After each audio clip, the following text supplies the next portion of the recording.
In this video, we're going to look at example 5, where we graph a translation of the reciprocal function.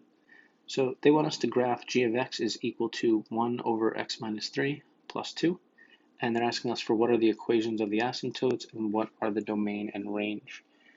So when we're looking at translations, we want to remember, kind of going back, what we've talked about before, is you have this equation, remember h and k, and they're going to kind of come back into play. So for the reciprocal function, we're going to have 1 over, sorry about that, we're going to have 1 over x minus h plus k. All right, and we've seen this before, not exactly in this form. We've seen things like x minus h squared plus k. We've seen the absolute values where we have h and k. So we've seen a lot of movement with h and k. And that's the same idea here. All right, we've done this before. Remember that h affects shifts, right? Horizontal shifts, so left and right.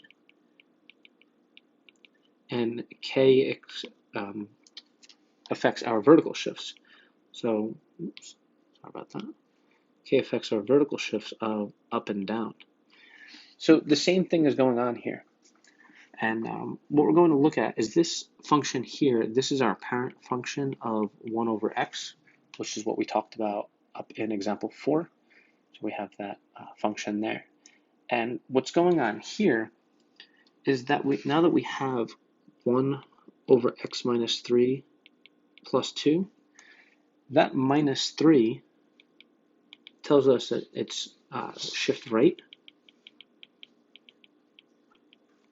And that plus 2 tells us that it is a shift up. My screen is not cooperating today. So this graph is going to shift to the right and it's going to go up. And kind of jumped ahead. I already graphed this. I wasn't going to graph a reciprocal function by hand. They're kind of a nightmare. So I've used Desmos and just screenshot that. But what you can see here is that from this origin, sorry about that again.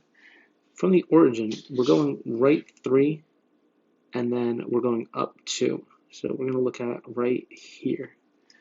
Okay, so that was our translation. And now what's happening is if you go back to the reciprocal function, remember we had these horizontal and vertical asymptotes right along the x and y axis. So we had x equals 0 and y equals 0 were our asymptotes. What's going to happen now is because we have some kind of translation or a shift in our graph, our asymptotes are also going to shift. And what you can see is right where that, we'll call that center point of our graph, that shift of over 3 up 2, we're going to have a vertical asymptote right along there. And you can see that my graph approaches it, but never actually crosses that. And the same idea here, we're going to have a horizontal asymptote right along y equals 2, that the graph approaches but never actually crosses. So for my asymptotes,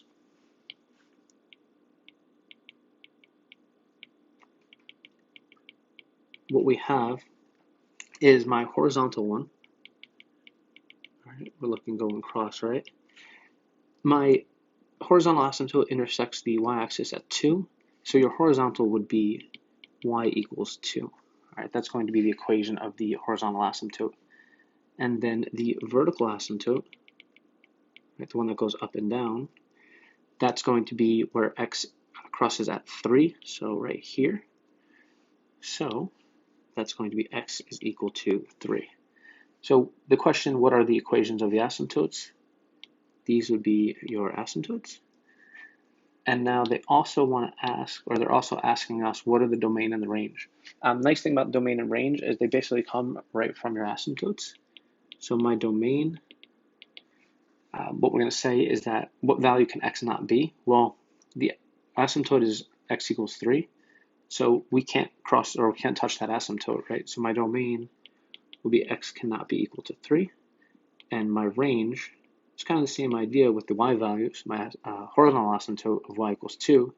So my range would be y cannot be equal to 2. And all your other numbers for x other than 3 are okay. All your other numbers for range for y other than 2 are okay.